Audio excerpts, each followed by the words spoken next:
Bonjour à toutes et à tous. D'abord, je vous remercie d'assister cet après-midi à cette webconférence intitulée «L'éducation des femmes transforme-t-elle la société iranienne?» Et je remercie également la mission Égalité et la Cité du genre de l'Université de Paris pour organiser cette discussion importante à l'occasion du mois des égalités que j'ai le plaisir d'avoir avec Azadeh Kian, sociologue franco-iranienne et professeure de sociologie et directrice du département de sciences sociales de l'Université de Paris et directrice du CEDREF, Centre d'enseignement, de documentation et de recherche pour les études féministes, et ainsi des cahiers du CEDREF, responsable de l'axe genre intersectionnalité au laboratoire du LCSP, au laboratoire du changement social et politique, responsable de Master 2 de la spécialité genre et changement social et politique à l'Université de Paris. Elle est aussi membre du conseil scientifique et pédagogique de Cité du genre et membre fondatrice et membre du bureau du réseau universitaire et scientifique euro-méditerranéen sur le genre et les femmes depuis 2012.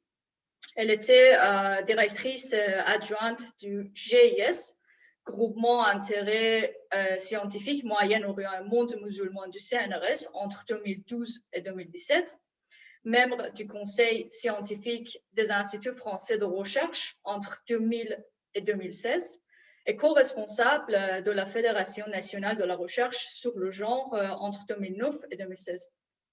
Azadeh a obtenu son master et doctorat à l'Université de Californie, Los Angeles ou UCLA, et ses recherches et enseignements portent sur théorie du genre et féministe, perspective postcoloniale et intersectionnelle, genre et islam, et politique et société au Moyen-Orient. Parmi ses publications récentes sont Femmes et pouvoir en islam, publié par Édition Michelon en 2019, et État-nation et fabrique du genre, des corps et de sexualité en Iran, Turquie et Afghanistan, en co-direction avec Lucia Derenberger, publié par Presse universitaire de province, collection genre, également en 2019. Moi, je m'appelle Mahdis Saderi-Pouya. Je suis doctorante de troisième année en études de genre et de sexualité sociologie à l'Université Paris 8, Vincennes-Saint-Denis, et au LEX, laboratoire d'études de genre et de sexualité, et militante des droits des femmes et des personnes LGBTI en Iran. Et comme vous avez pu le voir, les discussions que nous aurons aujourd'hui tenteront de répondre à la problématique suivante. À peine un mois après l'établissement du régime islamique en Iran en 1979, un modèle islamique conservateur fut appliqué imposant une série de régressions aux droits des femmes et aux droits familiales. Par exemple, limitation importante du droit au divorce et à la garde des enfants pour les mères divorcées, retour à l'âge minimal au mariage et à la responsabilité pénale pour les filles de 9 ans, passé à 13 ans en 2012, interdiction pour les femmes d'exercer dans la magistrature, l'obligation du port de voile, etc. Cependant, ces lois et institutions archaïques ne correspondent pas à la réalité sociale d'une société au sein de laquelle la modernité est enracinée. La modernisation du comportement social, démographique ou culturel des femmes grâce à leur éducation a largement contribué à la mobilisation des femmes contre l'ordre politique patriarcal et au rejet de l'islam politique. Cette discussion va également porter sur le sujet d'éducation des femmes, pas seulement en Iran, mais dans la région, la Sud-Ouest, on peut l'appeler Moyen-Orient, et les pays du nord de l'Afrique. Le format que nous vous proposons aujourd'hui, c'est dans un premier temps d'écouter Azadeh Kian, qui va nous exposer les enjeux de l'éducation des femmes dans la région, et un peu plus précisément en Iran. Nous aurons un échange et je vous invite à poser vos questions et noter vos remarques par écrit dans le chat d'ici. Et je vais les regrouper et on va les discuter avec Azadeh. Sans plus attendre, je donne la parole à Azadeh Kian. Et merci encore. On vous écoute, Azadeh. Merci beaucoup, Mathis, pour cette introduction. Je voudrais à mon tour remercier le pôle égalité de cette initiative et de m'avoir invité. Je voudrais également remercier le service communication de l'Université de Paris et bien sûr les amis, collègues qui se sont inscrits pour écouter cette conférence. Je pense, alors, le thème qui m'a été proposé, c'est le thème de l'éducation, qui me paraît absolument crucial et important. Permettez-moi de commencer ma conférence en vous parlant de Mary Wollstonecraft, la féministe britannique qui, dans son ouvrage influent La défense des droits de la femme, qui a été publié en 1792, a souligné l'importance primordiale de l'éducation des filles pour atteindre l'égalité avec les hommes. Wollstonecraft pensait que l'éducation des filles était susceptible de les soustraire à l'automatisme des coutumes. Donc, dans cet ouvrage très important qui a été à maintes reprises réédité, elle répondait à Jean-Jacques Rousseau, le grand philosophe de la modernité, pour lequel la femme est faite de passion et que l'inégalité des sexes, je cite Rousseau, n'est point l'ouvrage de préjugés, mais de la raison. Ainsi, Rousseau excluait les femmes de la présence dans la sphère publique sous prétexte qu'elles étaient dépourvues de rationalité et que donc leur présence sèmerait le désordre. Et donc Wollstonecraft essaie de dire que si les filles étaient éduquées au même titre que les garçons, eh bien les femmes pouvaient tout à fait et devaient tout à fait accéder à la sphère publique et entreprendre les mêmes métiers que les hommes. En ce qui concerne la région du Moyen-Orient, eh bien, on constate que depuis le 19e siècle, les militantes des droits des femmes en Iran, mais également ailleurs au Moyen-Orient et au Maghreb, par exemple, ont revendiqué l'éducation des filles et l'ouverture des écoles pour les filles. Comme Wollstonecraft, elles étaient persuadées que l'instruction des femmes constituait un outil d'émancipation indispensable. Bien sûr, quand je parle de l'éducation des femmes, je parle de la formation, je parle de leur accès au savoir et à la technologie. Une anthropologue d'origine italienne mais francophone, Paola Tabet, dit dans son livre La construction sociale de l'inégalité des sexes, en fait, elle essaie de montrer que les rapports sociaux de sexe fondés sur la division sexuelle du travail se font par le biais de l'accès limité ou l'interdiction d'accès des femmes aux mêmes outils que les hommes. C'est-à-dire que pour elles, il faut intervertir la relation entre tâches et outils et que les femmes accomplissent certaines tâches à l'exclusion d'autres selon les outils à utiliser. Et donc, les outils pour nous aujourd'hui, c'est effectivement la technologie. Donc, en fait, elle montre dans cet ouvrage comment les filles ont été effectivement écartées de l'usage de ces outils perfectionnés. Et au fur et à mesure qu'elles peuvent accéder aux mêmes savoirs, aux mêmes formations et donc technologiques que les hommes, eh bien, les rapports sociaux de sexe, les inégalités en fait entre les hommes et les femmes peuvent effectivement disparaître ou en tout cas être diminuées. Donc, pour ce qui concerne l'Iran et un certain nombre de pays du Moyen-Orient, moi, je voudrais avant tout montrer l'importance de l'éducation des femmes et les implications de ce fait sur les transformations sociales. Alors, comme ça a été dit dans l'introduction, l'origine islamique d'Iran a été instaurée en 1979 suite à la révolution iranienne et à peine un mois après la victoire de la révolution, eh bien, les lois de la protection de la famille, si vous voulez, le code iranien, a été abrogé au profit des lois dites islamiques, en fait, et les droits des femmes ont été largement limités. Donc, il y a eu des régressions très importantes qui ont été imposées aux droits des femmes et aux droits familial. Et en plus de l'interdiction pour les femmes d'exercer dans la magistrature, ou encore la limitation importante de l'âge au premier mariage des filles et aussi l'âge de responsabilité pénale, par exemple, à 9 ans dans un premier temps, puis augmenté à 13 ans plus récemment. Le port obligatoire du voile a été imposé aussi. Et donc, ce port obligatoire du voile était le premier signe de construction du régime islamique et raison pour laquelle il devient obligatoire. Et puis, en même temps, la planification familiale, qui a été initiée par le Shah d'Iran en 1968, était jugée anti-islamique et abandonnée. De ce fait, on constate que le nombre d'enfants, effectivement, par femme augmente dans ce pays, puisqu'il n'y a plus de planification familiale.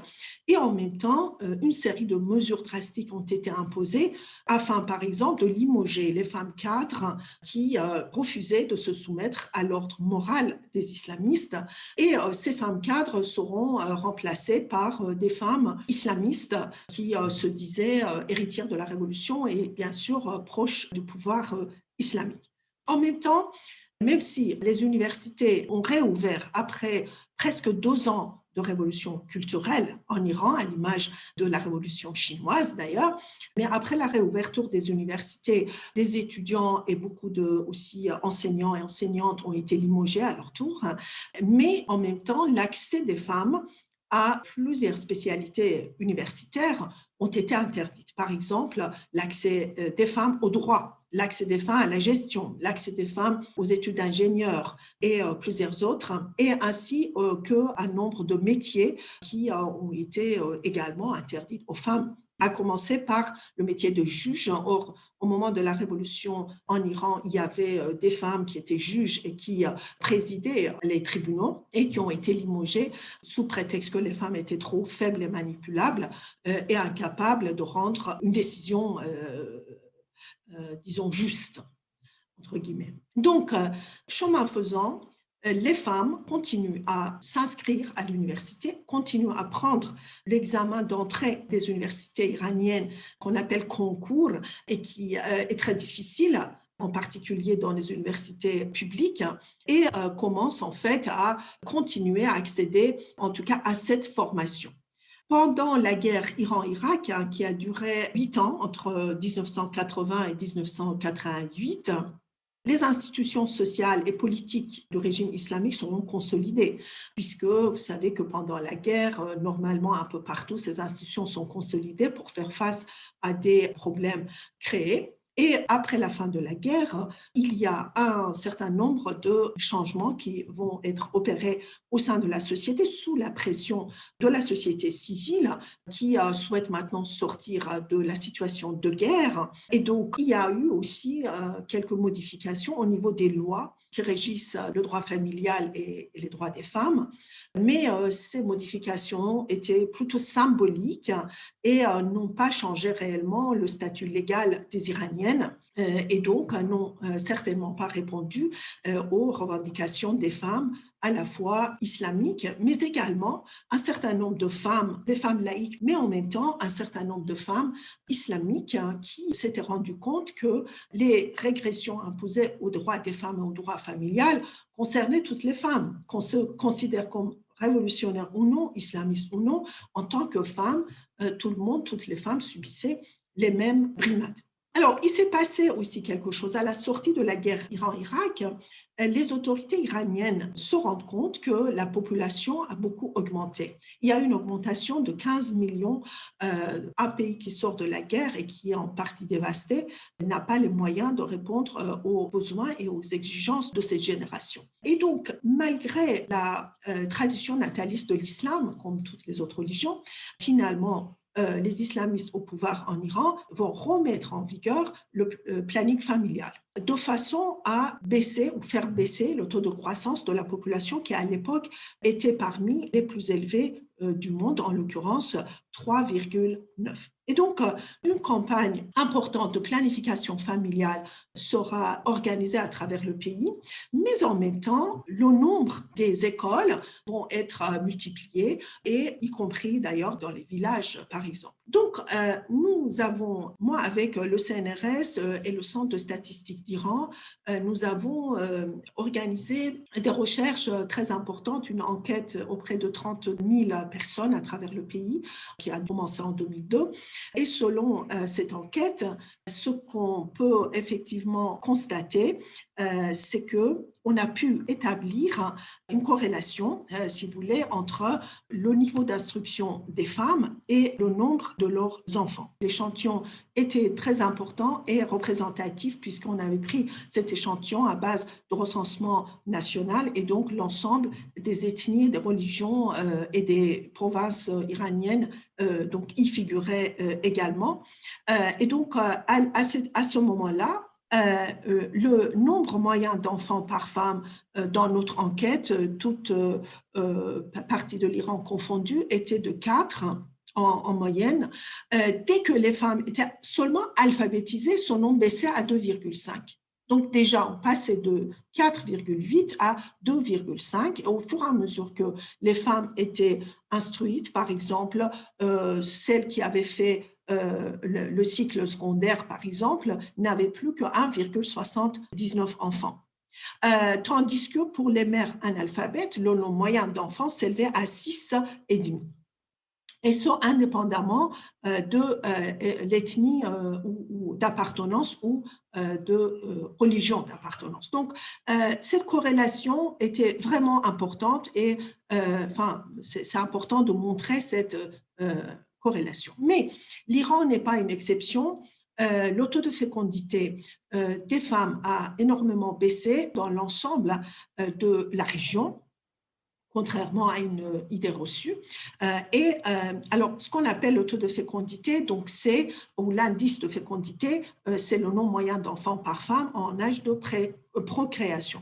On constate que dans l'ensemble des pays du Moyen-Orient et du Maghreb, on passe en moyenne parfois 7 enfants ou 6 enfants, comme ça a été aussi d'ailleurs le cas de l'Iran, à aujourd'hui, dans l'ensemble de ces pays, à quelques exceptions près, vous êtes à 2,6 enfants. Et en ce qui concerne l'Iran, eh bien, ce taux passe de 6,48 en 1980 à 1,6 aujourd'hui. C'est-à-dire que au fur et ça, étant donné qu'on a pu montrer la corrélation entre l'éducation des femmes et le nombre d'enfants par femme en âge féconde, je pense qu'on peut aussi appliquer la même chose aux autres pays.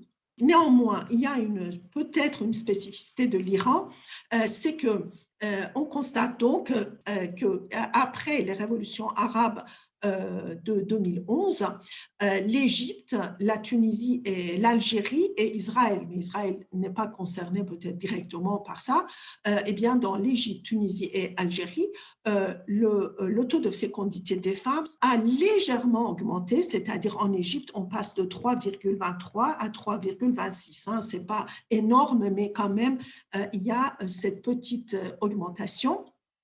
En revanche, en ce qui concerne l'Iran, malgré les ordres du guide de la Révolution, qui en 2014 a décidé que les Iraniennes devaient donner naissance à beaucoup plus d'enfants et que la population iranienne devrait doubler, eh bien, les Iraniennes n'ont pas écouté les ordres du guide. Ce qui montre pour moi, effectivement, cette incompatibilité entre cette société qui s'est modernisée et ces institutions et ce pouvoir archaïque qui ne correspondent absolument pas à la réalité sociale.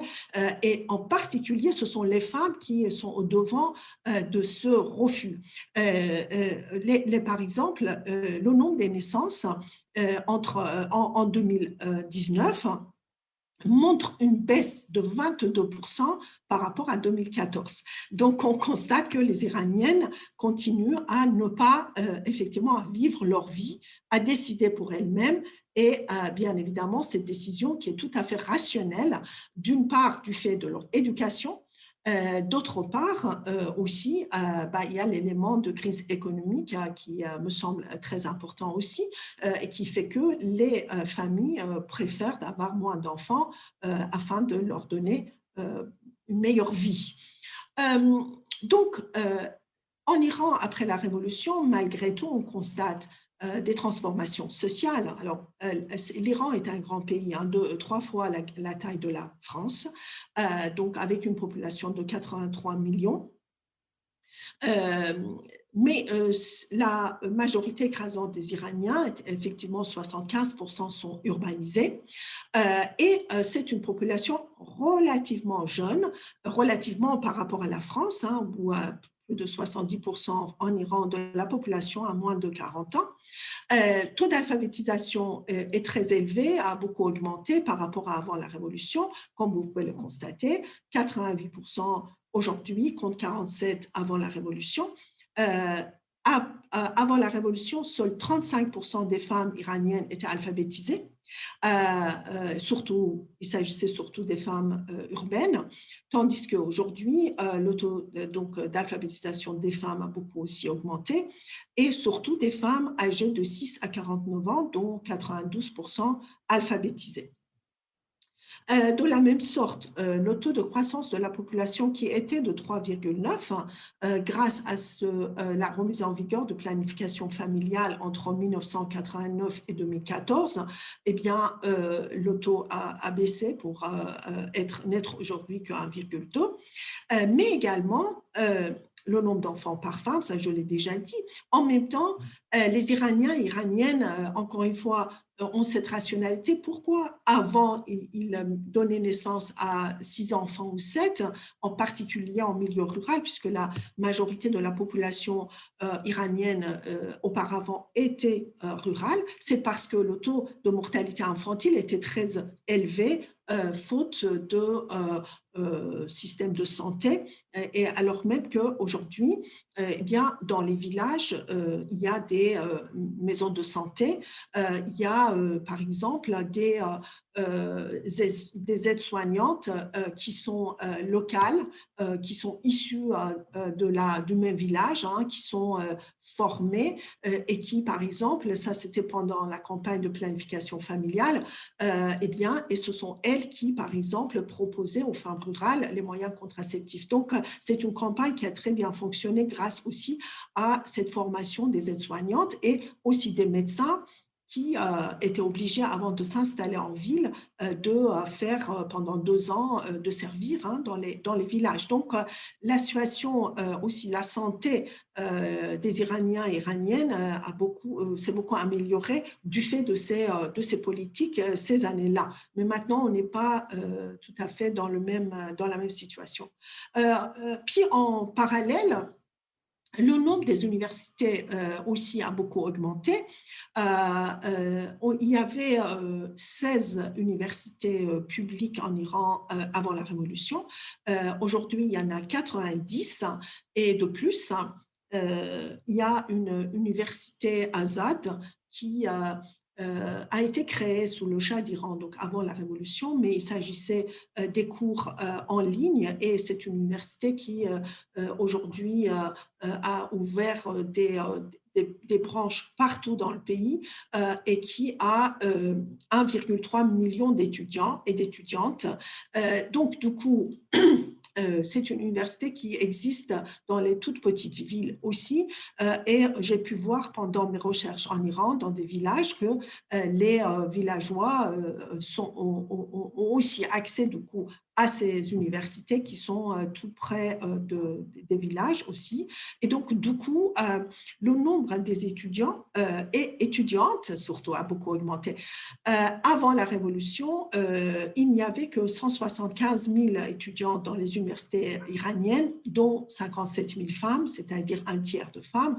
Aujourd'hui, le nombre des étudiants s'élève à 4,5 millions, dont plus de 70% de filles, de femmes, donc pratiquement 3 millions. Alors, forcément, je ne suis pas nécessairement en train de parler de niveau scientifique de toutes les universités n'est pas élevé. En revanche, certaines ont un niveau élevé. On le constate, par exemple, je vous rappelle que la médaillée Fields était une Iranienne qui avait fait ses études en Iran, en tout cas sa licence en mathématiques et je pense même à un master et qui avait continué ses études aux États-Unis.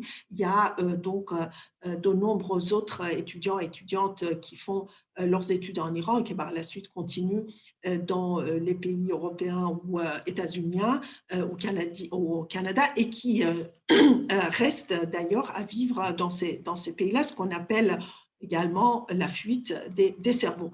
Mais ce que je veux dire, c'est que du fait de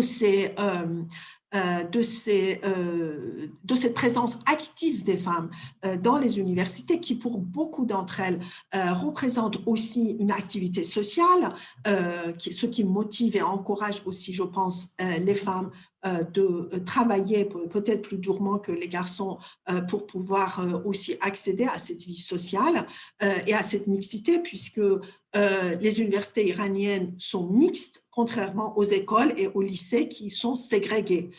D'un autre côté, la formation des femmes s'avère important. Pourquoi? Parce que du fait de cette ségrégation des écoles, par exemple, on a besoin en Iran, ils ont besoin de beaucoup d'enseignants, enseignantes, professeurs de lycée, etc., qui enseigneraient exclusivement pour les filles, ou encore pour un certain nombre de branches de médecine, eh bien, il y a autant de médecins en Iran, médecins femmes que médecins hommes, et ces médecins femmes sont censés servir exclusivement la population féminine. Donc, c'est l'une des raisons pour lesquelles, parce que la question m'a été une fois posée, c'est l'une des raisons pour lesquelles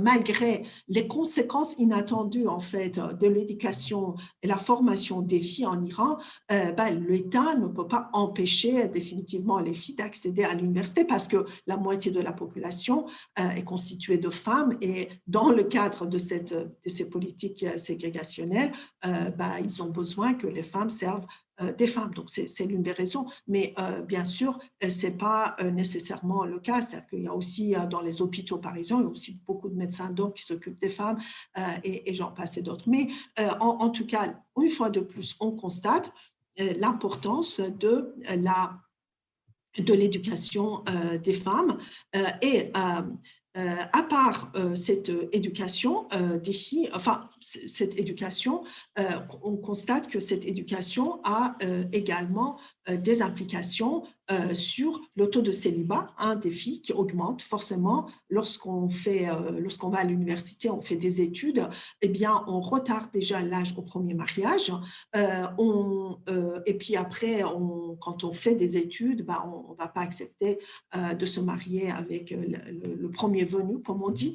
Donc, le taux de célibat, ça c'est Youssef Kourbaj, le démographe Youssef Kourbaj, qui donne ces chiffres pour le taux de célibat au Maghreb, bien sûr, est important, mais également au Moyen-Orient et en Iran, le taux de célibat augmente aussi et on est aux alentours de 8% maintenant. Quand les filles sont éduquées, on constate que le mariage forcé, mais aussi le mariage arrangé baisse considérablement. Dans notre enquête, on l'a vu, effectivement, pour les filles qui font leurs études, voire avec un baccalauréat ou avec des études à l'université, elles n'acceptent plus de se marier selon le desiderata de leurs parents et elles ont tendance à trouver leur époux, par exemple, à l'université, sur le lieu de travail si elles travaillent, ou chez les amis, et non plus le mariage arrangé. Donc, effectivement, on est en train de constater le mariage, constater l'augmentation importante de mariages exogames et également en même temps le mariage consanguin qui est en baisse de façon considérable partout, mais également en Iran. Mais à part la formation et l'accès au savoir, eh bien, il y a bien sûr aussi l'accès aux outils modernes de communication les réseaux sociaux, par exemple. Et ici, je voudrais citer Fatima Mernissi, qui disait que dans ces sociétés numériques musulmanes du XXIe siècle, les femmes ont envahi les médias et les réseaux de communication. Et c'est vrai, si vous regardez, je vais vous montrer tout à l'heure rapidement un certain nombre de chiffres, et on sait que les femmes mobilisent beaucoup les réseaux sociaux aussi, afin aussi de parler de leurs revendications. Et donc, Mernissi disait que, donc, du coup, le monopole des hommes sur les mots et les symboles, c'est donc volatilisé. Et là, je pense que c'est vraiment important. Et ces femmes qui sont bien évidemment, qui utilisent bien évidemment ces outils modernes de communication, sont des femmes qui sont effectivement instruites. Là encore, on voit l'impact de l'éducation. Et donc, Fatima Mernissi disait que Fatima Mernissi est une grande sociologue donc marocaine qui a non seulement elle a fait des études intéressantes sur la société marocaine, mais elle a fait aussi beaucoup de travaux sur l'islam et les femmes, que j'ai d'ailleurs pu mobiliser dans mon dernier ouvrage. Et donc, même ici, disait que l'avenir de la démocratie en islam n'a jamais été aussi magnifique parce qu'enfin, les femmes aussi ont le droit de s'exprimer. Effectivement, si vous regardez les réseaux sociaux, on constate, et partout au Moyen-Orient, pas seulement en Iran, là encore, mais par exemple, en 1994, en Iran, il n'y avait que 250 usagers d'Internet. Aujourd'hui, plus de 70% de la population ont accès à Internet, non pas au plan quotidien, bien évidemment, parce que tout le monde n'a pas d'ordinateur, etc., mais tout le monde enfin, beaucoup de monde possède par exemple, un téléphone mobile, un portable, et en tout cas ont accès aux réseaux sociaux. Et selon tout ça, c'est des statistiques donc internationales hein, quant à l'usage donc des réseaux sociaux. 40 millions d'Iraniens, c'est-à-dire 50% de l'ensemble de la population, a un compte Facebook et aussi Instagram. Ils utilisent beaucoup Instagram, aussi d'autres WhatsApp et d'autres réseaux. Et l'Iran se situe pour Instagram au 7e rang mondial. L'importance de ces réseaux sociaux, on l'a vu aussi souvent lorsque, par exemple, récemment, avec la campagne de MeToo qui est arrivée en Iran, il y a beaucoup de femmes qui, à travers et grâce aux réseaux sociaux, mais de façon unanime pour beaucoup d'entre elles, ont, par exemple, parlé du harcèlement ou d'avoir été harcelées ou voire violées par des hommes souvent très connus. Et donc, ça a créé des débats importants donc, dans ce pays. Je voudrais juste, avant de voilà, juste vous montrer aussi le taux d'alphabétisation des femmes ailleurs. Algérie, 75%, Égypte, 66%, alors Tunisie, 72%, Maroc, 65%, mais Turquie, 93%. On constate que le taux d'alphabétisation des femmes est dans l'ensemble très élevé, et ça depuis ce qu'on appelle la massification de l'enseignement, et en particulier de l'enseignement supérieur aussi dans ces pays, à partir de la décennie 1980 en particulier. Et donc, forcément que dans l'ensemble de ces pays, il y aura, où il faut s'attendre à des conséquences hein, de cet accès massif des femmes à l'enseignement, ce qui est, comme je le disais tout à l'heure, par exemple, en lien ou en corrélation avec un nombre moins important d'enfants par femme. Alors, l'Égypte et le Maroc, je pense, qui ont un taux d'alphabétisation moins élevé, c'est du fait de leurs milieux ruraux qui sont effectivement, enfin, dans lesquels les femmes sont moins alphabétisées que les hommes. Donc, en revanche, et là, je pense que je vais laisser, je n'ai pas fini mon intervention, mais une question qui m'a été posée, j'aimerais quand même l'aborder. Et donc, je laisse la parole à Mathis Pouya, qui m'a posé une question. Mathis, je te laisse la parole pour, si tu veux bien. Oui, merci Azadeh. En fait, vous avez bien expliqué l'impact de l'éducation des femmes dans la région, plus précisément en Iran, et particulièrement après la révolution de 1979 sur la question des reproductions des femmes, etc. J'ai des questions sur d'autres impacts d'éducation des femmes en Iran et d'autres pays concernés dans cette discussion.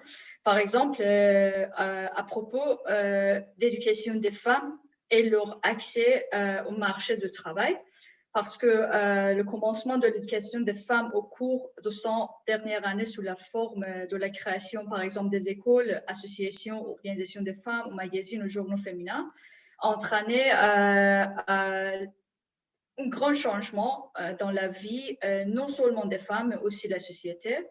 Et l'un de ces changements fondamentaux a été le départ des femmes du foyer et de la sphère privée et leur entrée sur le marché du travail professionnel, sphère publique.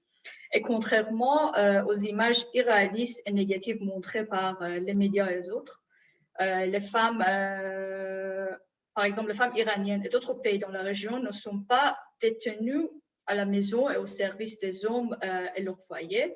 Et depuis des décennies et près d'un siècle, les femmes sont présentes dans les domaines les plus généraux et les plus spécialisés. Et même dans certains d'entre eux, elles forment la majorité. Cependant, il est indéniable qu'il existe un énorme écart entre les demandes des femmes et de la société civile et les demandes du centre qui dépendent du gouvernement et qui est proche de celui-ci, qui préfère voir les femmes dans le foyer. Mais depuis 100 ans, ces femmes, comme on a dit, elles n'ont pas abandonné le combat. Et je pense que nous pouvons appeler, par exemple, le mouvement des femmes un des mouvements civils les plus actifs de 100 dernières années en Iran. En même temps, il y a un grand écart, comme j'ai dit, entre les taux de formation et éducation des femmes et les taux de leur accès au marché du travail par rapport aux hommes. La question, c'est que comment l'éducation des femmes a-t-elle affecté leur présence au marché du travail?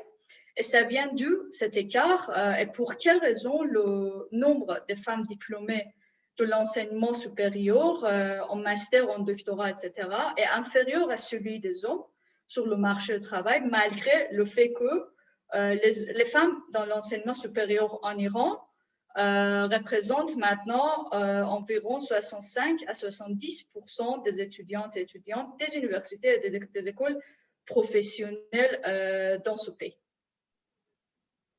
Oui, merci pour la question, Mathis. Pour répondre, eh bien, tout d'abord, je dois dire que les politiques publiques sont vraiment très déterminantes dans l'ensemble des pays, mais aussi en Iran, pour soit encourager les femmes d'accéder au marché de l'emploi, soit au contraire freiner leur accès au marché de l'emploi. Et donc, je pense qu'en Iran, et depuis la révolution jusqu'à aujourd'hui, les politiques publiques mises en place ont visé, enfin, ont eu pour but de renforcer finalement les rapports sociaux de sexe à travers effectivement en disant aux femmes que leur place de choix était à l'intérieur du foyer en tant que mère et épouse. Et donc ça, par exemple, c'est quelque chose qui était et qui l'est toujours très clairement exprimé par le clergé au pouvoir en Iran. Et il y a eu même des politiques à la fois dans les années 2005, enfin à partir de 2005-2006 en particulier jusqu'à aujourd'hui, qui tentent justement de freiner l'accès des femmes, y compris des femmes éduquées et instruites et formées, à l'emploi. En revanche, lorsque les entreprises européennes étaient en Iran, eh bien, ils étaient unanimes, les responsables de ces entreprises étaient unanimes pour dire qu'ils préfèrent embaucher les femmes iraniennes qui, disaient-elles, sont très formées, mais en même temps très consciencieuses et travaillaient beaucoup mieux que les hommes. Pour vous dire qu'effectivement, comme tu l'as dit, Mathis, Ce que j'ai oublié de dire aussi, c'est que l'investissement des Iraniennes dans les universités se fait également en médecine, ça je l'ai précisé, mais également en études d'ingénieurs, c'est-à-dire à partir, par exemple, de 93, lorsque ces interdictions ont été levées, on constate aussi beaucoup de femmes qui font des études d'ingénieurs en mathématiques, informatique, etc., etc. Donc, les branches qui jusque-là étaient plutôt considérées comme des branches avec beaucoup d'hommes, pour ne pas dire masculines, hein, qui ont été beaucoup investis par les femmes. Mais quant à l'accès très limité des femmes instruites au marché de l'emploi, déjà, je voudrais dire que ce n'est pas seulement les femmes, c'est aussi les hommes, puisque en 2017, 16-17, 44% des chômeurs iraniens avaient un diplôme universitaire. Ce qui veut dire quoi? Soit ces gens ont fait des études qui ne correspondent pas aux demandes de marché, soit ça veut dire que ces gens ne sont plus embauchés. Pourquoi? Parce que l'État n'embauche pas, mais en même temps, le secteur privé n'a pas les moyens non plus d'embaucher des jeunes. Et donc, on est face à une société avec énormément de personnes bien formées qui, malheureusement, ne trouvent pas d'emploi. Et donc, comme tu le sais, beaucoup quittent le pays. C'est-à-dire que le phénomène de brain drain ou fuite de cerveau est un phénomène qui existe depuis maintenant 2 décennies dans ce pays et qui s'est aggravé encore récemment. Mais au-delà de l'Iran, et je vous ai montré le taux d'instruction des femmes qui était très élevé, qui avoisinait les 80%, parfois 90%. Mais en revanche, si vous regardez le taux d'emploi des femmes dans le secteur formel de l'économie, ça aussi c'est un autre problème, je vais y revenir tout à l'heure, on constate que c'est très bas, c'est-à-dire 19, 15, 22, en Turquie avec le taux quand même un peu plus élevé, 34. Alors, il y a une exception aux Émirats arabes unis et au Koweït, mais ils ne sont pas nécessairement des Émiratis ou des Koweïtiennes. Vous savez qu'il y a beaucoup d'étrangers et étrangères qui travaillent dans ces pays-là, qui sont des pays pétroliers et donc qui ont beaucoup de moyens.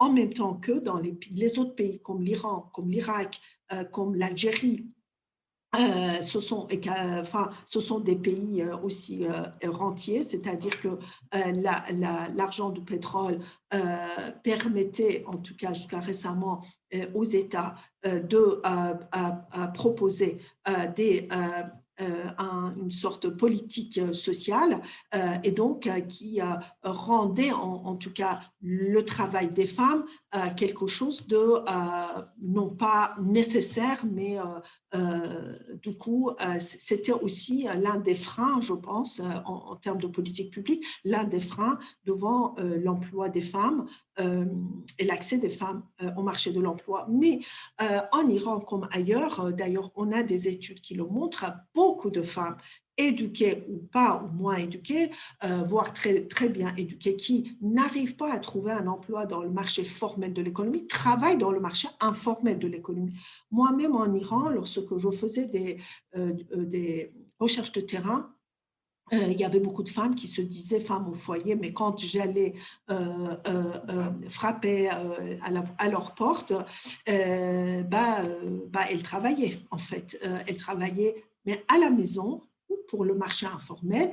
Elles ne se déclarent pas comme travailleuses, mais elles gagnent des revenus. Elles vendent leurs produits sur le marché, elles gagnent des revenus. Et ce qui est important, c'est qu'elles utilisent aussi l'argent qu'elles gagnent à leur guise, surtout pour l'éducation justement de leurs enfants, voire pour le bien-être de leur foyer. Donc, il y a ça aussi à prendre en considération et je ne comprends pas pourquoi les instances internationales comme la Banque mondiale, comme le Fonds monétaire international, voire comme les États qui produisent des statistiques ne prennent pas en compte la participation très importante, très active des femmes au marché informel de l'emploi. Mais en revanche, quand on travaille sur le marché informel, eh bien, dans l'économie informelle, on n'a rien, on n'a pas d'assurance, on n'a pas de retraite, etc. Donc, en fait, c'est un travail qui est encore plus difficile que d'autres. Mais alors donc, je pense qu'il y a des politiques publiques, hein. Il y a le code civil aussi qui est très important. Regardez, dans la plupart des pays qui nous intéressent, selon les codes civils en vigueur, il revient à l'homme de subvenir aux besoins de sa famille. Donc, en fait, le travail des femmes, comme je disais, n'est pas considéré comme quelque chose de nécessaire pour subvenir aux besoins de leur famille. Donc, ce sont des hommes qui sont aussi privilégiés en tant que chefs de famille. Ce sont aussi eux qui sont privilégiés sur le marché de l'emploi, bien évidemment. Puis, le travail des femmes, de toute façon, à l'extérieur du foyer, est souvent découragé. On leur dit, bon, même si vous voulez travailler, restez chez vous. Occupez-vous de vos enfants et de votre foyer, et si vous voulez travailler en plus, travailler à la maison. Et également, pour beaucoup de femmes qui peuvent travailler à l'extérieur, eh bien, il n'y a pas de structure de garde, un nombre suffisant de structures de garde publiques, hein, comme on en a en France, par exemple. Hein, il y a une pénurie de crèches publiques, et donc il faut bien gagner sa vie pour pouvoir payer des crèches privées. Par exemple, ça, c'est vraiment un frein très, très, très important. Aussi, en Iran, comme au Moyen-Orient et comme en France ou ailleurs, lorsque les femmes commencent à donner naissance à leurs enfants après le mariage, eh bien, leur taux de participation au marché de l'emploi baisse, justement. Autre chose, c'est que selon certains codes en vigueur, codes de travail en vigueur, congés maternité, etc., sont prévus, mais il revient à l'employeur de les payer. Donc, les employeurs privés préfèrent ne pas embaucher des femmes qui, à un moment ou à un autre, sont susceptibles de partir en congé maternité, voire de demander de congés pour aller s'occuper de leurs enfants malades, etc. Et donc, en tout cas, il y a énormément de freins devant l'accès des femmes, y compris femmes bien instruites, au marché de l'emploi dans l'ensemble de ces pays. Voilà, j'espère avoir répondu à ta question. Oui, Azadeh, merci beaucoup. Il y a une question demandée, est-ce que la qualité d'éducation des femmes iraniennes est reconnue, entre guillemets, à l'international ou non? Ah oui, c'est reconnu à l'international. Ce que je vous disais, c'est que vraiment, j'ai beaucoup entendu les hommes d'affaires européens qui allaient en Iran et qui revenaient, qui disaient on n'embauche que des filles, hein, parce qu'elles sont très bien formées. Et alors, il y a aussi des femmes qui travaillent dans le secteur public en Iran, dans l'administration, et qui ont des responsabilités importantes, hein, il faut le dire, dans les entreprises publiques, dans les entreprises privées et parfois dans l'administration. Mais ce que j'ai pu voir et ce que les statistiques montrent, c'est que souvent, je voyais, il y a des femmes qui ont un niveau d'instruction et de formation et de savoir-faire plus élevé que les hommes, mais qui ont pour chef un homme. Et ça, c'est une politique qui impose tout ça aux femmes. Les seuls endroits où les femmes ont des postes décisionnaires sont au ministère de l'Éducation nationale. Par exemple, et c'est parce que au ministère de l'Éducation nationale, il y a beaucoup de femmes qui gèrent des écoles, qui sont et voilà, donc au niveau ministériel aussi. Et ministère de la Santé, là encore, il y a beaucoup de femmes, par exemple, qui sont dans une position de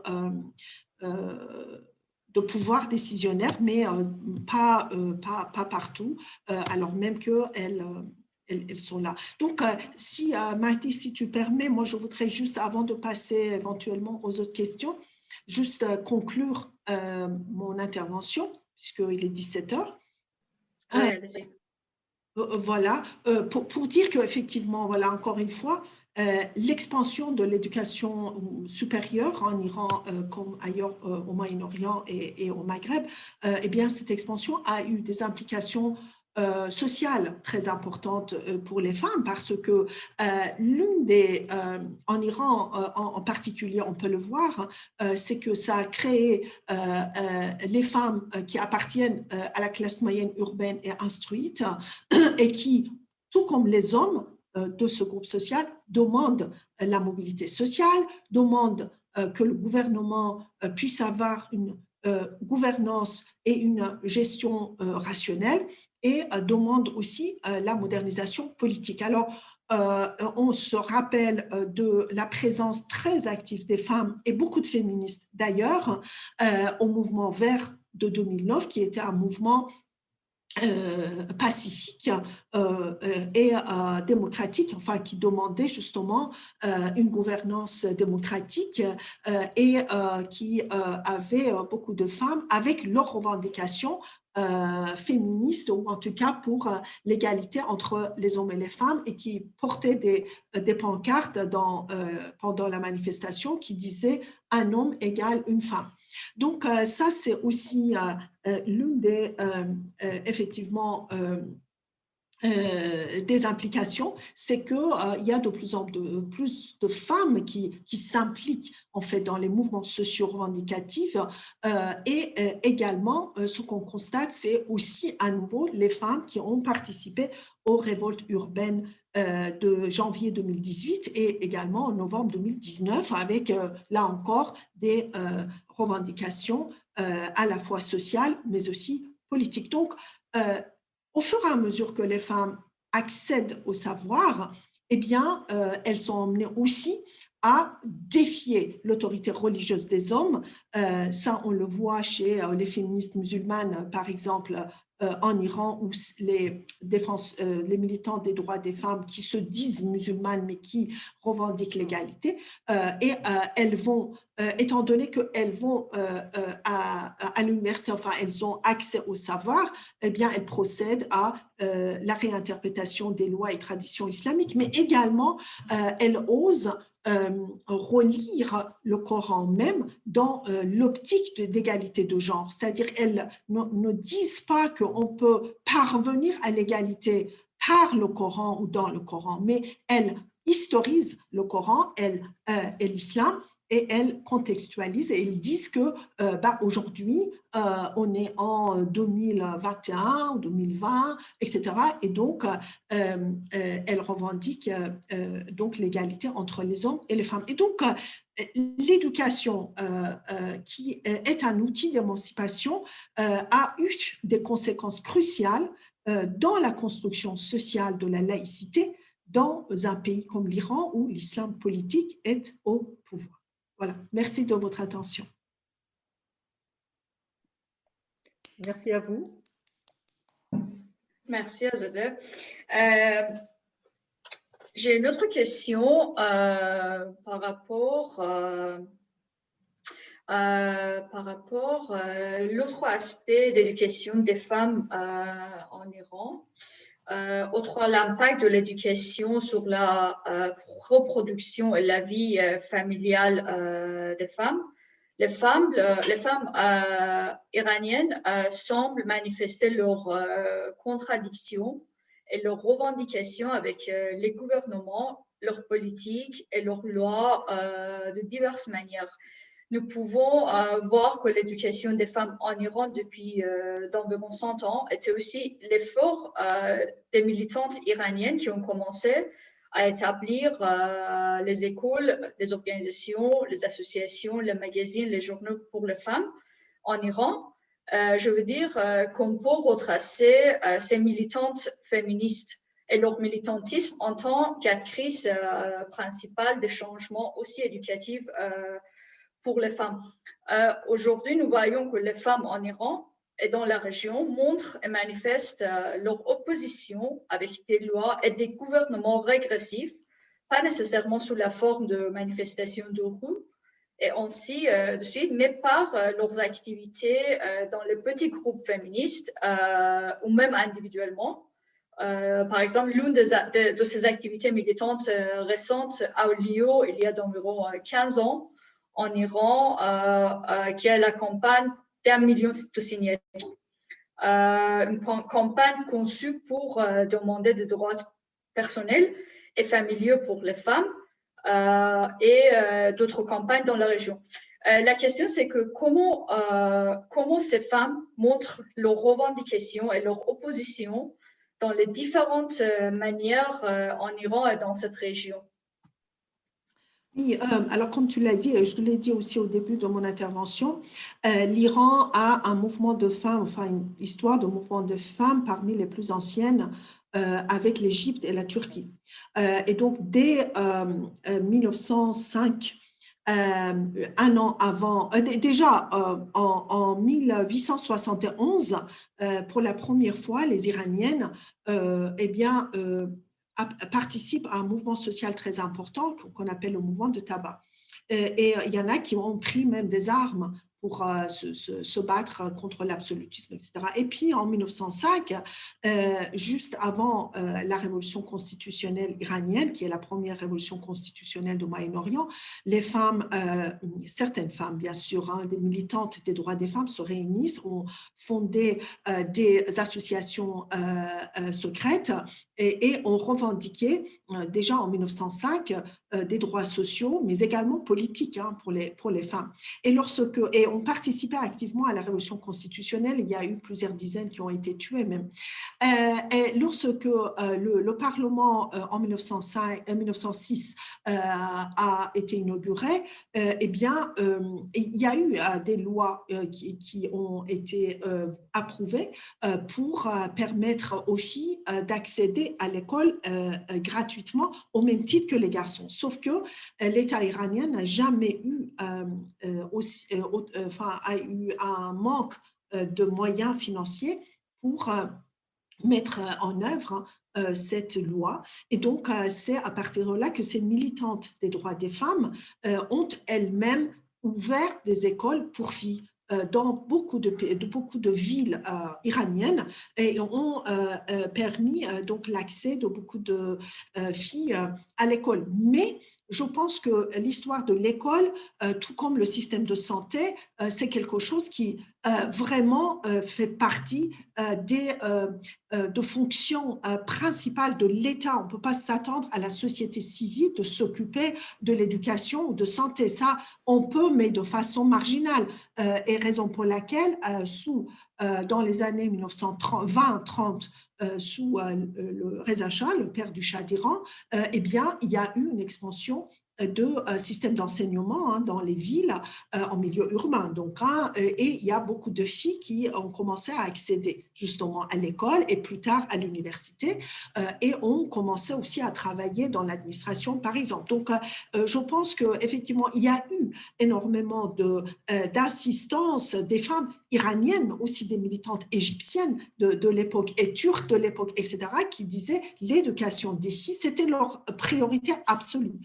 Et donc, ce qui deviendra réalité plusieurs décennies plus tard, et en particulier à partir des années 60-70. Et en ce qui concerne l'enseignement supérieur, c'est vraiment la massification de l'enseignement supérieur date des années 1980, là où effectivement, comme j'ai pu le dire pour l'Iran, on est face à l'extension de l'enseignement.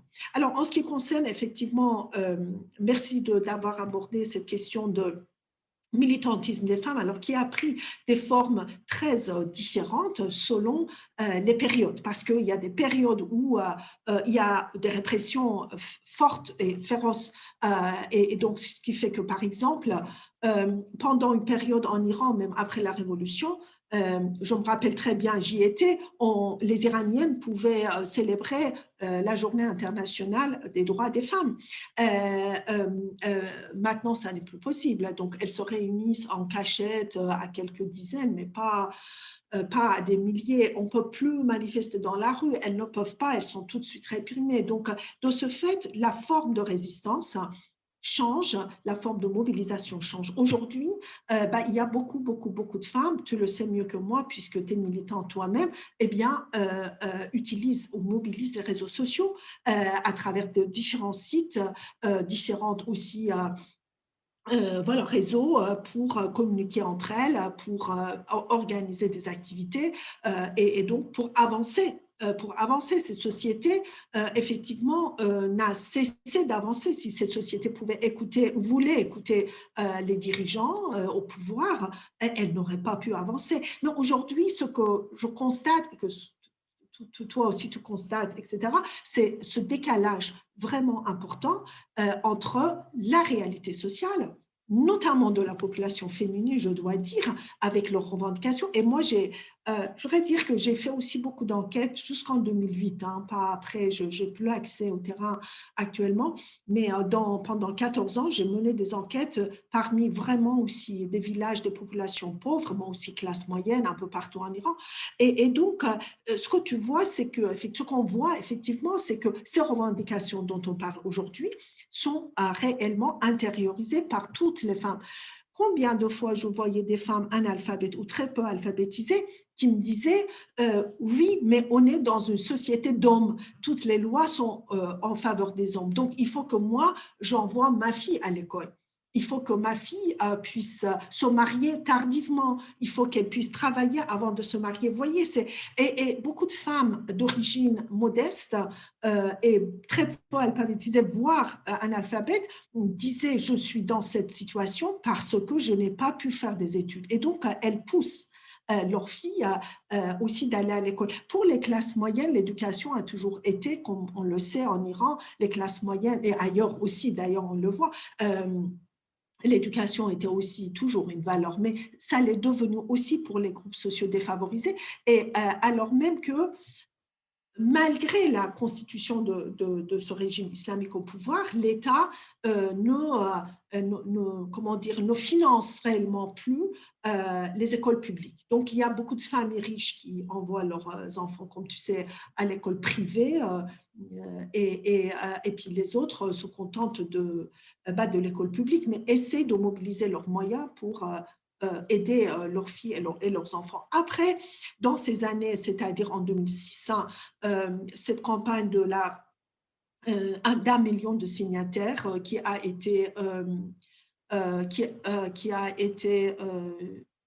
pardon, je ne sais pas ce qui s'est passé, j'espère que c'est... Oui, voilà.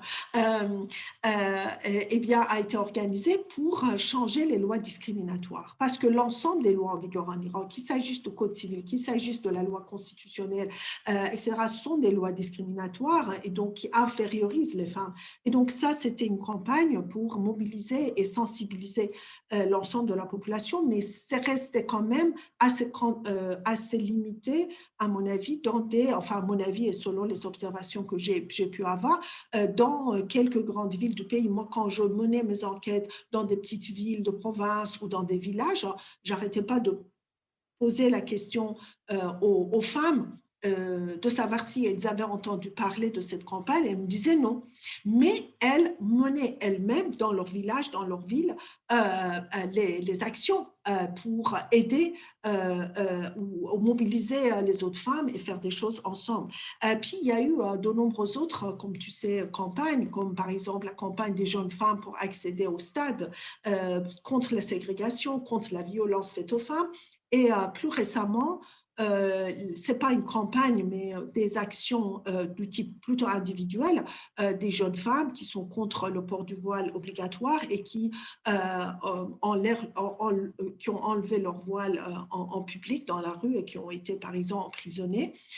Il y a aussi beaucoup de femmes, il y a actuellement 35 militantes des droits des femmes qui sont emprisonnées pour avoir défendu tout simplement les droits des femmes.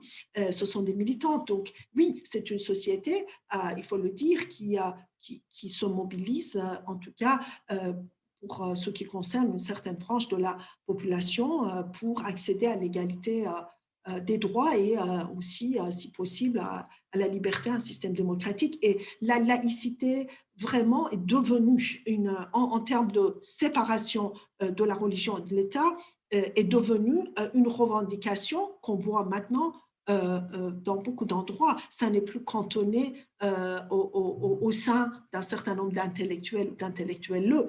Aujourd'hui, bon, les gens ne disent pas laïcité nécessairement, parce qu'en Iran, comme tu sais, si tu dis laïcité, dans beaucoup de pays arabes aussi, si tu dis laïcité, ça veut dire que tu es athée. Donc, mais les gens te disent, on voudrait que la religion n'interfère pas ou n'intervienne pas dans les institutions et dans les lois. Donc, effectivement, et ça, c'est grâce à cette mobilisation des femmes, beaucoup plus que les hommes d'ailleurs, parce que les lois sont en gros en faveur des hommes et au détriment des femmes. Si tu permets, Mathis, est-ce qu'il y a des questions, me semble-t-il? Oui, il y a des questions. Mais avant, je voulais dire, ça c'est vrai que, par exemple, je me souviens que j'ai vu dans les vidéos de dernière manifestation du 8 mars en Iran en 1979, juste, je pense, un mois peut-être après la révolution. Il y a des femmes en tchadour, Oui, la voile particulière pour les femmes musulmanes chiites, qui disent on est contre obligation de voile pour les femmes parce que, par exemple, moi, comme femme voilée, pour moi, c'était difficile vivre avec cette tchadour et donc je ne veux pas en fait transférer ce voile aux mes enfants, aux mes filles, etc. Donc je veux dire que la question d'éducation des femmes, c'était sur vraiment beaucoup des aspects de la vie personnelle, la vie sociale. La vie sociale des femmes. Il y a des moi questions. j'étais à cette manifestation dont tu Ah parles. oui, c'est vrai. Oui, oui. Je suis parmi les anciennes. Ah ouais. Quand j'étais à cette manifestation, effectivement, il y avait, comme tu dis, il y avait beaucoup de femmes sans voile, comme moi-même à l'époque, j'étais étudiante, et il y avait aussi des femmes qui portaient le tchador traditionnel et qui étaient là pour dire, alors, et justement, elles disaient, moi, je porte le voile parce que j'ai toujours porté le voile, mais je ne veux pas que ma fille soit obligée de le porter. Il faut laisser le choix aux femmes. Donc, c'est vraiment très intéressant. Mais après, malheureusement, on a été réprimés. Hein. Cette Ouais. manifestation a été réprimée, oui. C'est ça. Il y a des questions sur est-ce qu'il y a un risque de retour en arrière comme en Afghanistan? Alors, le risque de retour en arrière existe toujours si les femmes ne sont pas vigilantes, les hommes aussi d'ailleurs. La preuve est la Pologne, par exemple. Hein, je vous donne l'exemple ou les exemples de l'Europe, pas seulement d'Afghanistan. Si on n'est pas vigilant, on perd nos droits. Il faut toujours se battre, continuer à se battre pour préserver les droits déjà acquis et en obtenir d'autres. Alors, en revanche, l'Afghanistan a une situation effectivement très particulière. L'Afghanistan n'a pas eu d'État-nation. L'Afghanistan a été envahi depuis maintenant, vous savez, en 79, a été envahi par l'armée soviétique. Donc, il y a eu une guerre qui continue. Et ensuite, les Moudjahidines, et ensuite les talibans. Donc, ça fait maintenant plus de 40 et quelques années que l'Afghanistan est en guerre. Et donc, d'une part, donc, alors que l'Iran l'État-nation en Iran date de 1920, les années 20, début des années 20, l'État-nation moderne, je veux dire, avec un État centralisé, etc. Et donc, l'État existe en Iran et il est partout en Iran. Ça n'est pas le cas de l'Afghanistan. Et ce qui permet effectivement aux chefs des tribus de faire leurs propres lois, etc. Donc la situation est vraiment très, en plus de ça, avec l'invasion des États-Unis en 2001, la guerre continue. Il n'y a pas un jour où il y a, je ne sais pas combien de dizaines de tués en Afghanistan. Je suis l'Afghanistan parce que c'est le voisin de l'Iran et tout comme l'Irak, par exemple, on constate qu'il y a une situation de guerre. Mais je suis donc d'accord avec vous pour dire que si on n'est pas vigilant, effectivement, la régression ou le retour en arrière, comme vous dites, est toujours possible. Et donc, c'est pas que, voilà, moi j'ai gagné des droits et je vais pouvoir les maintenir pour toujours. Non, il faut toujours être vigilante. Une autre question, c'est que globalement, une fierté pour les Iraniens, ce bel exemple de femmes avec un niveau d'éducation important. Ah, est-ce qu'il s'agit d'une fierté? Oui, je crois. Bah, je Ça, c'est- suppose que oui, c'est une fierté, bien évidemment. C'est une fierté, même si, encore une fois, elles sont très frustrées parce que, comme on l'a dit, on l'a montré, elles sont très bien formées, mais soit on les empêche d'accéder au marché de l'emploi, soit elles ne peuvent pas occuper des emplois à la hauteur de leur niveau d'instruction et de formation. Donc, elles sont très frustrées. Mais elles sont fières, oui, parce que vous savez, en plus de ça, surtout au sein des familles plus modestes où les parents sont très peu alphabétisés, lorsque vous avez une fille qui a un baccalauréat, qui va à l'université, elle obtient l'autorité. Elle devient autorité au sein de sa famille. Et c'est ça qui se passe actuellement en Iran. C'est-à-dire, encore une fois, ce n'est pas seulement les classes moyennes, c'est aussi les classes populaires au sein desquelles les filles accèdent ou ont déjà accédé à l'enseignement, voire à l'université, et donc et peuvent très bien refuser le mariage arrangé, le mariage forcé, etc. Donc, effectivement, oui, ça a énormément enfin, elles sont fières, elles sont très fières. Je pense, personnellement, je pense que plus d'être fier quand on parle à propos des taux d'éducation des femmes, la présence des femmes à l'université. Euh, on parle à propos des réalités qui n'est pas montrée par les médias et par d'autres choses. Je pense personnellement plus d'être fier. On essaie de parler à propos de cette réalité de niveau d'éducation des femmes en Iran. Et qu'il y a une question, quelle est la position de la majorité des hommes sur la situation des femmes? Sont-ils prêts à évoluer ou pas? Ah, question très difficile. Écoutez, alors, il y a une résistance. Mathis peut aussi bien évidemment intervenir, hein. Moi, je pense que les hommes ne veulent pas aisément perdre leurs privilèges, pas seulement en Iran, hein, un peu partout. Et donc, ne sont pas nécessairement très solidaires des femmes souvent, les Iraniennes me disaient nos maris ne sont pas solidaires, nos maris ne nous aident pas, etc. Vous savez que, par exemple, le gros des travaux domestiques en Iran, ça incombe aux femmes qui, par ailleurs, travaillent soit dans le secteur informel ou formel, hein, pour beaucoup. Mais après, vous allez me dire, mais en France aussi, puisque 67% des travaux domestiques sont effectués en France aussi par par les femmes, pardon. Les hommes aident très peu. Donc, il y a effectivement ces inégalités, mais les inégalités hommes-femmes commencent à l'intérieur, effectivement, du foyer. Et donc, si les hommes se mobilisent, si déjà les hommes ont une éducation et une socialisation et qu'on leur apprend les notions d'égalité, le principe, je veux dire, d'égalité avec les femmes, je pense qu'effectivement, on peut s'attendre à pouvoir évoluer. Mais c'est très difficile parce qu'il suffit de regarder, par exemple, les livres qui sont enseignés dans les écoles en Iran. Ce sont des livres qui, d'ailleurs, sur les livres de mathématiques, il y avait des images des garçons et de filles. Cette année, ils ont enlevé l'image des filles, alors que la médaillée Fields est une Iranienne. C'est-à-dire que voilà, les mathématiques, ce n'est pas pour les filles. Hein. Et donc, c'est un pouvoir qui est absolument sexiste. C'est un pouvoir qui n'a cessé de propager les inégalités de genre.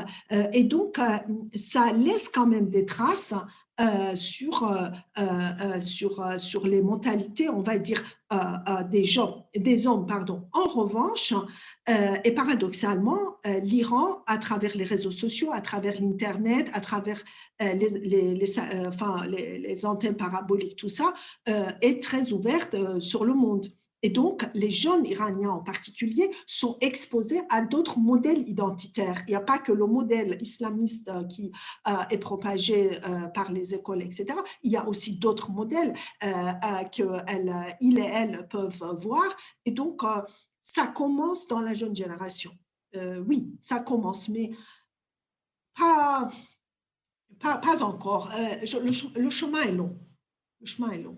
Et aussi, je pense la réponse, ça dépend vraiment à propos de quel groupe des hommes on parle. Si on parle à propos des hommes qui sont proches du régime et proches perspective du gouvernement, on peut dire qu'ils ne sont pas prêts et qu'ils ne veulent pas à évoluer et résistent contre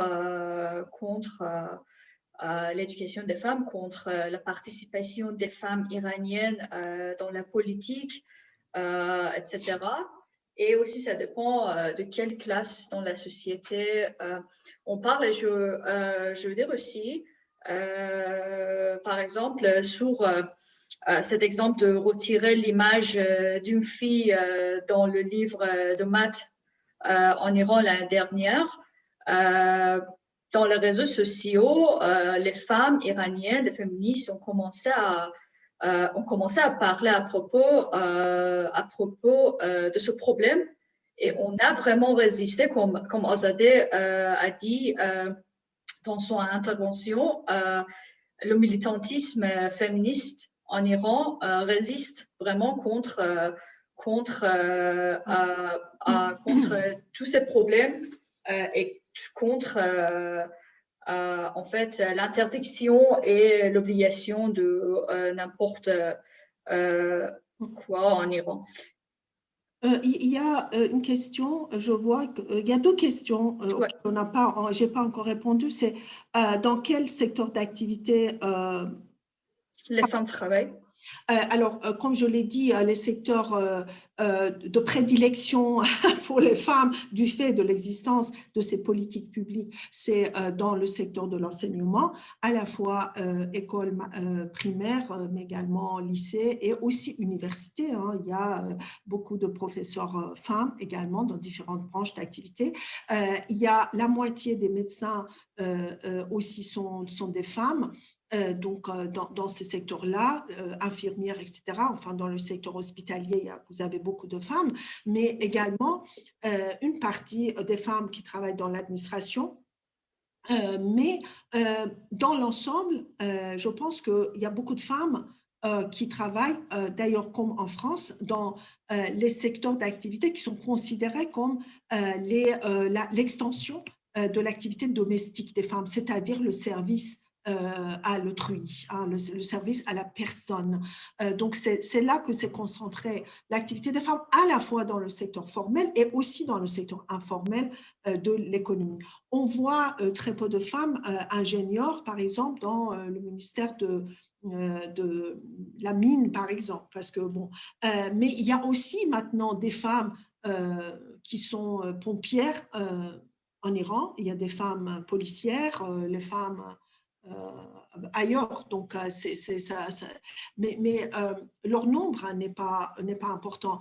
C'est-à-dire que le travail formel des femmes a oscillé ces dernières années entre 18 et 20%. Et à l'heure actuelle, ça a même baissé du fait de la crise économique qui touche en premier lieu, comme on le sait, les femmes.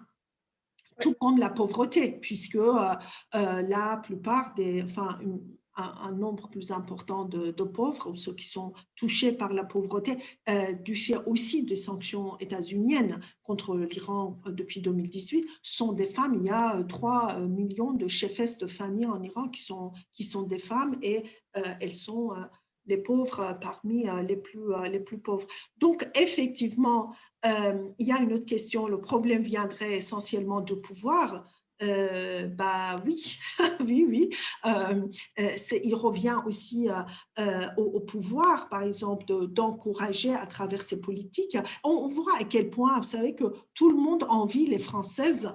Moi, j'ai fait mes études aux États-Unis, comme ça a été dit, et déjà à cette époque-là, on me disait, en France, les femmes ont beaucoup de chance parce que elles peuvent travailler, avoir des enfants, leurs enfants sont gardés dans les crèches publiques, tandis que aux États-Unis, il fallait être riche, là encore, pour faire garder ses enfants, enfin, en tout cas, à cette époque-là. Et donc, ce que je veux dire par là, c'est que tout ça, c'est la politique publique qui permet aux femmes à la fois d'avoir leur vie de famille et en même temps d'être actives sur le marché de l'emploi et surtout dans les secteurs qui correspondent à leur niveau de formation. En Iran, on est vraiment très, très loin du compte. Et comme je l'ai dit, il y a une politique délibérée. Il y a aussi des femmes qui travaillaient, qui ont été poussées à la pré-retraite, qui ont été encouragées à quitter leur emploi, soit au profit des hommes, parce qu'il y a beaucoup d'hommes au chômage en Iran, comme je l'ai dit, et beaucoup de jeunes hommes diplômés au chômage. Et donc, on essaie effectivement de renvoyer les femmes à la domesticité et pour aussi mieux dominer leurs lois. Mais comme on l'a dit également, il y a une forte résistance. Et vraiment, la société iranienne a énormément changé en profondeur. Donc, il ne faut pas se contenter de voir les lois. Les lois est une chose, la pratique sociale, c'en est une autre. Ce que pense et disent et souhaite la société aussi, est très différent.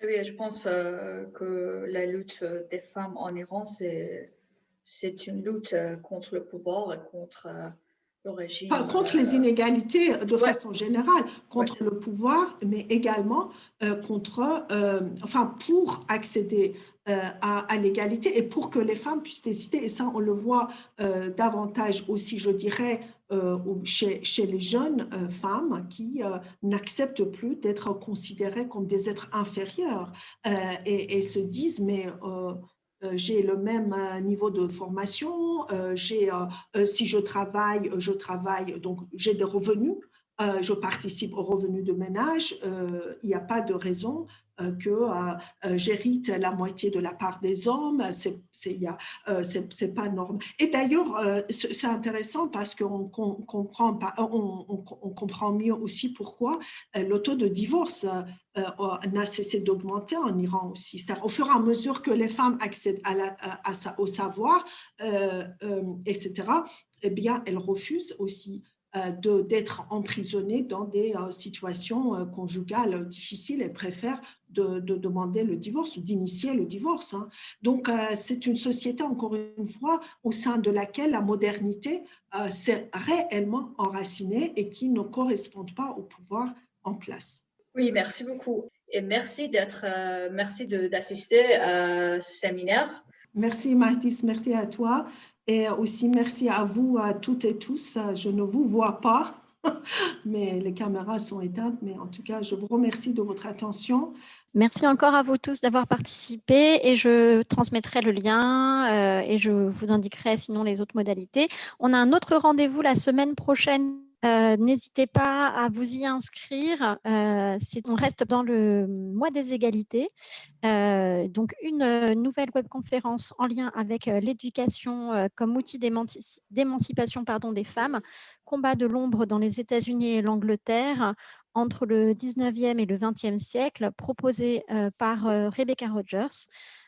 Donc, n'hésitez pas à vous y inscrire et à nous rejoindre la semaine prochaine.